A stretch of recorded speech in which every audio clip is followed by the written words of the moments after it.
So hey guys, welcome back to any video. आज की video होगी यूनिट 4 बीपीसीसी 109 जो कि हम लोग अपना पढ़ रहे हैं विकासात्मक मनोविज्ञान, जो कि है हमारा क्या है ये डेवलपमेंट साइकोलॉजी, जिसमें हम लोग पढ़ रहे हैं मानव विकास के परिप्रेक्ष्य, थर्ड, तृतीय, तीन, मानवतावादी, निर्जातीय और विकासवादी जैव पारिस्थितिक एवं जीवन क्रम सिद्धांत। तो सबसे इसमें पहले है मानवतावादी परिप्रेक्ष्य। मानवतावादी परिप्रेक्ष्य है एक संगीत, ये बकवास चीज दी हुई है। नहीं, ठीक है। एक संगीतकार को संगीत बनाना चाहिए, एक कलाकार को पेंटिंग करनी चाहिए, एक कवि को लिखना चाहिए अगर उसे अंततः शांति प्राप्त करनी है, मतलब अपने जीवन में शांति चाहिए। तो ये नहीं कि वो गांजा फूकने, नहीं कि वो डॉक्टर बने, वो लॉयर बने या वो कुछ और करे। आदमी जो हो सकता है वह होना चाहिए। इस आवश्यकता को हम आत्मसिद्धि कह सकते हैं। ठीक है, तो अब्राहम मैस्लो, जिसकी हम लोग ने हजारों बार फर्स्ट ईयर में भी पढ़ा है, सेकेंड ईयर में भी आप पढ़ रहे हो, और फर्स्ट ईयर में भी एक दो बुक में है ही, और इस बार भी है एक दो बुक में, दो तीन बुक में है इस बार। तो अब्राहम मैस्लो, ठीक है, वो आगे तो बकवास की जीवन परिचय दिया हुआ है। अंतर्मुखी व शर्मीले थे, दिखने से लग रहा है, कहीं से लग तो रहा है। उन्होंने आवश्यकता प्रदानुक्रमण सिद्धांत दिया, जैविक एवं सामाजिक आवश्यकताओं पर केंद्रित था, जैविक एवं सामाजिक आवश्यकताओं पर केंद्रित था, प्रकाशित किया गया, और इसमें किसी भी क्षमताओं की पूर्ति के लिए उच्च क्रम की आवश्यकताएं शामिल किया, जिसे उन्होंने आत्मसिद्धि कहा। हालांकि वह बाद में एक शर्मीले व अंतर्मुखी व्यक्ति ही रहे, एवं उन्हें सार्वजनिक उपस्थितियों एवं लोगों के बीच बोलने में कोई रुचि नहीं थी। मरो हमें क्या। ठीक है, तो उन्होंने जो सिद्धांत दिया वो सिद्धांत पर हम लोग अब बात कर लेते हैं। पहले तो हिंदी में था, अब इंग्लिश में देख लिया है। ठीक है। मैस्लो ने आवश्यकता अवधारणा 5 विभिन्न प्रकार से है।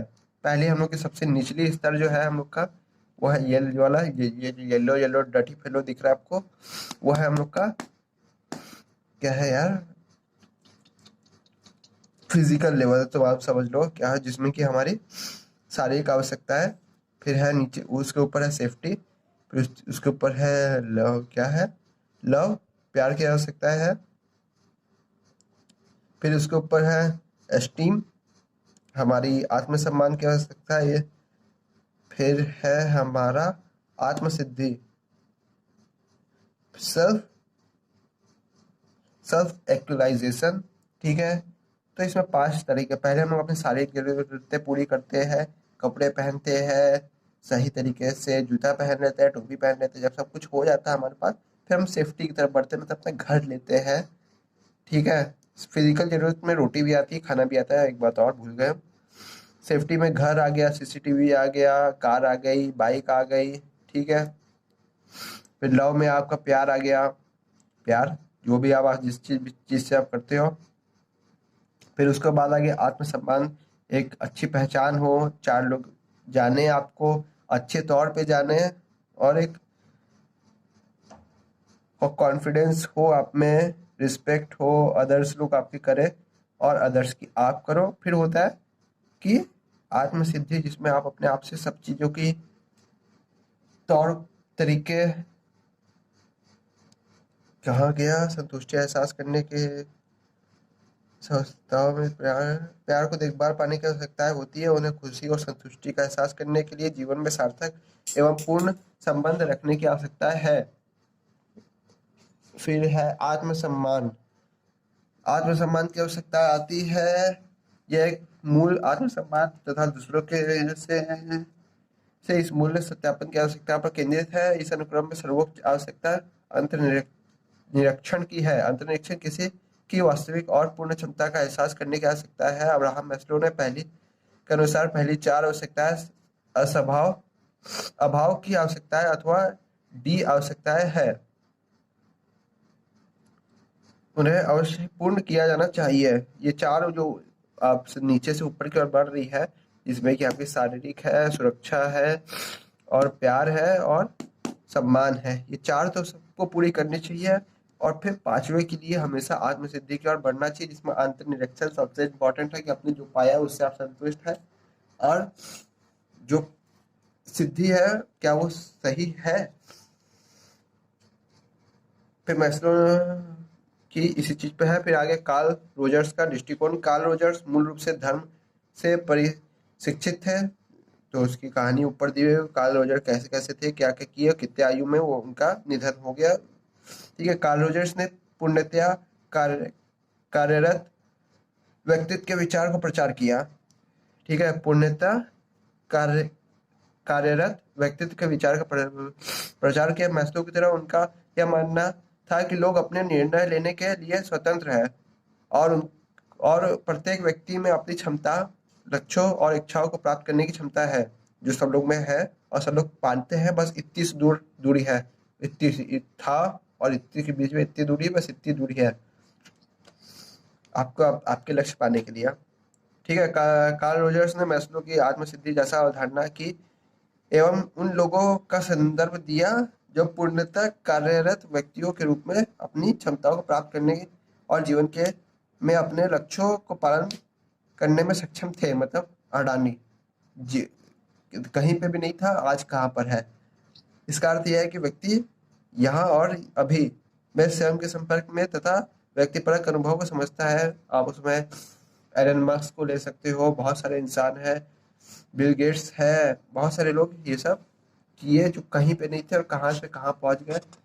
और क्या है, वो सुंदर पिचाई भी था, भिखमंगा ही था एकदम, अब देखो कहाँ पर है। तो बहुत थोड़ी सी दूरी है आपको अपनी सफलता पाने के लिए और आप अपनी सही मेहनत से उसे पा सकते हो। तो रोजर्स ने कार्यरत क्या दिया था, पूर्णतया कार्यरत व्यक्ति जो अपनी आत्मसिद्धि के लिए कार्य करे और उसे पाके ही दम ले। मानवतावादी परिप्रेक्ष्य के आलोचनात्मक दृष्टिकोण भी है कार्ल रोजर्स और मैस्लो का जो आलोचनाएं हुई, तो बहुत सारी आलोचनाएं मैस्लो और रोजर्स दोनों व्यक्तिगत विकास, स्वतंत्र इच्छा को महत्व दिया। मतलब का समाज जायज कुछ एकदम पे समाज और संस्कृति पे इतना जोर नहीं दिया, स्वतंत्र इच्छा को महत्व दिया। समग्र दृष्टिकोण से लोगों का अध्ययन किया और उनके सिद्धांतों का उनके बाद के स्कूलों के विकास में सारभूत प्रभाव पड़ा। हालांकि मानव जीवन के अध्ययन में इनके दृष्टिकोण अवैज्ञानिक होने के लिए दोनों विज्ञानों की आलोचनाएं की गई। दोनों विद्वानों की आलोचनाएं की कि अवैज्ञानिक थे, इसका वैज्ञानिक कोई तत्व नहीं था। वैज्ञानिक तत्व साबित करने के लिए क्या क्या चीज की जरूरत होती है, आप कमेंट बॉक्स में कमेंट करके जरूर बताना।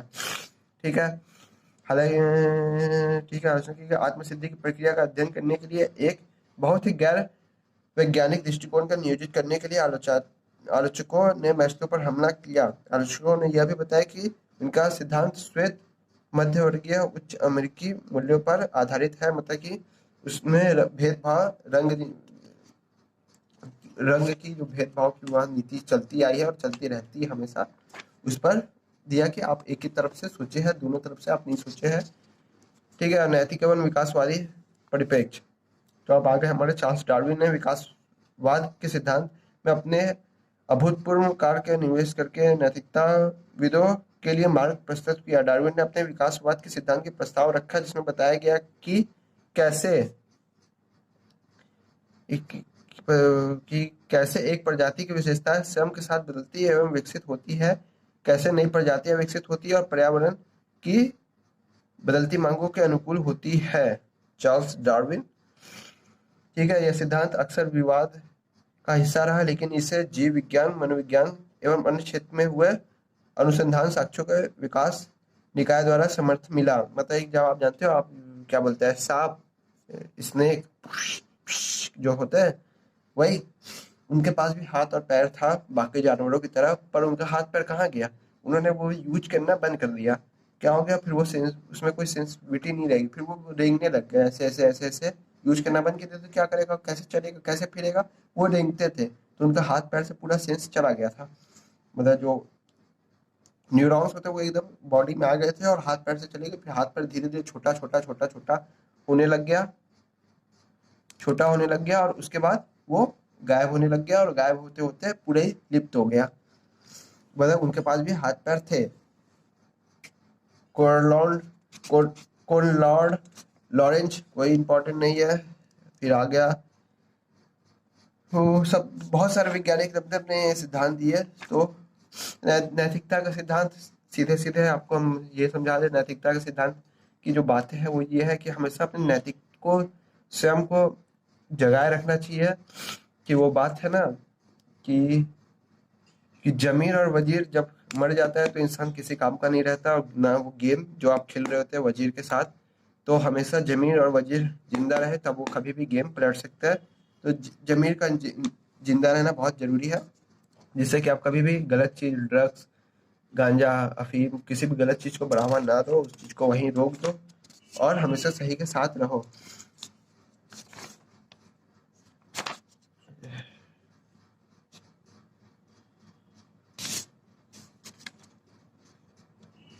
फिर ठीक है, फिर जैव पारिस्थितिकी परिप्रेक्ष्य मानव विकास में ब्रॉफेन ब्रेकनर ने जैव पारिस्थितिक मॉडल ने विकासात्मक परिप्रेक्ष्य को अधिक ध्यान आकर्षित किया। वे प्रयोगशाला अनुसंधान के प्रबल आलोचक थे एवं उन्होंने यह बात पर महत्व दिया कि जो भी चीज आप प्रयोगशाला में प्रयोग करते हो वो चीज बाहरी तौर पे अलग हो सकती है।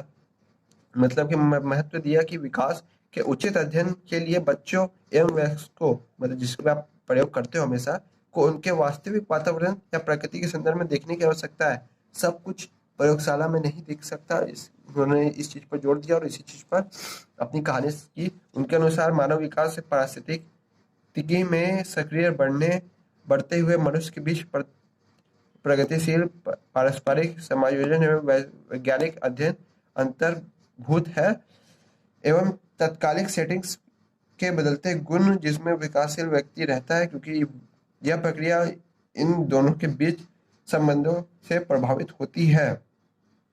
सेटिंग्स के बड़े संदर्भों द्वारा जिसमें सेटिंग्स सन्निहित की गई है। ब्रोफेन ब्रेनर के विचार में विकासशील व्यक्ति उसके सीधे सीधे हम आपको समझाता है। एक फिल्म से आप रिलेट कर सकते हो, कुछ सीख सकते हो, क्यों? और एक लेक्चर से क्यों नहीं? क्योंकि फिल्म जो है ना वो जीवन के वातावरण में बनती है। आप भी उससे रिलेट कर सकते हो थ्री इडियट्स से, कि वही कॉलेज है, एक वातावरण में बनी है। लेकिन एक लेक्चर या कोई एक प्रेजेंटेशन से क्यों नहीं? क्योंकि उसको पता है वो चीज़ आपको सिखाने के लिए स्पेशली बनाई गई है।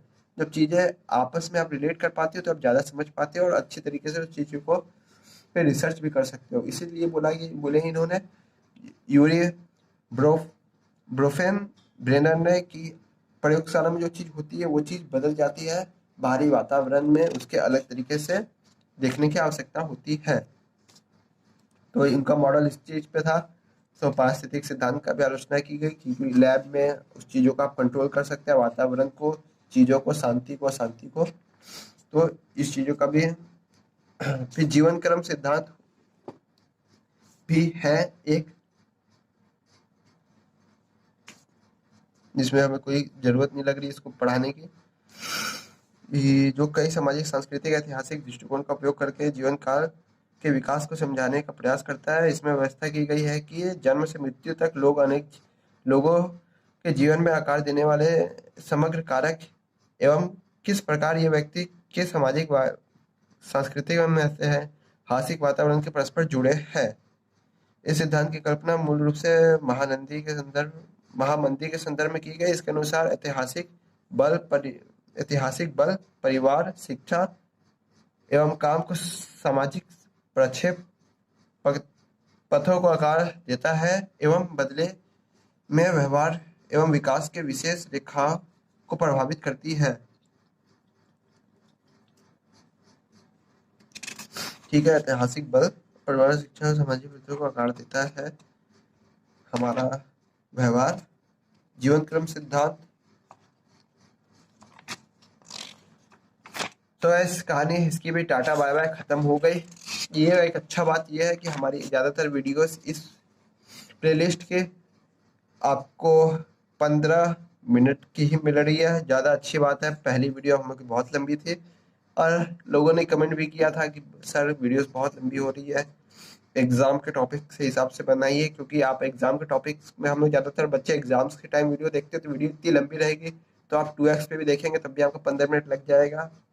इसलिए आप 1.5x पे देखो, लेकिन 15 मिनट की वीडियो आपको समझने के लिए बहुत है।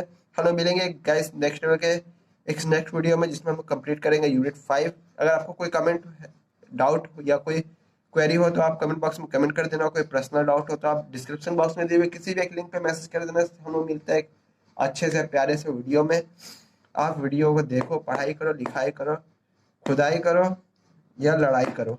वीडियो पर लाइक जरूर कर देना, नहीं तो अच्छा नहीं लगेगा हमको, जिससे हमें मोटिवेशन मिलती रहती है और ये वीडियो का सिलसिला चलता रहे। इसलिए वीडियो पर लाइक करना और वीडियो कैसी लगी इस कमेंट पे जरूर कमेंट करके जरूर बताना। और चैनल पर नहीं हो आप चैनल को भी सब्सक्राइब करना। टाटा गाय गाय, बाय बाय बाय। मिलते हैं नेक्स्ट लोगों के नेक्स्ट वीडियो में। बाय।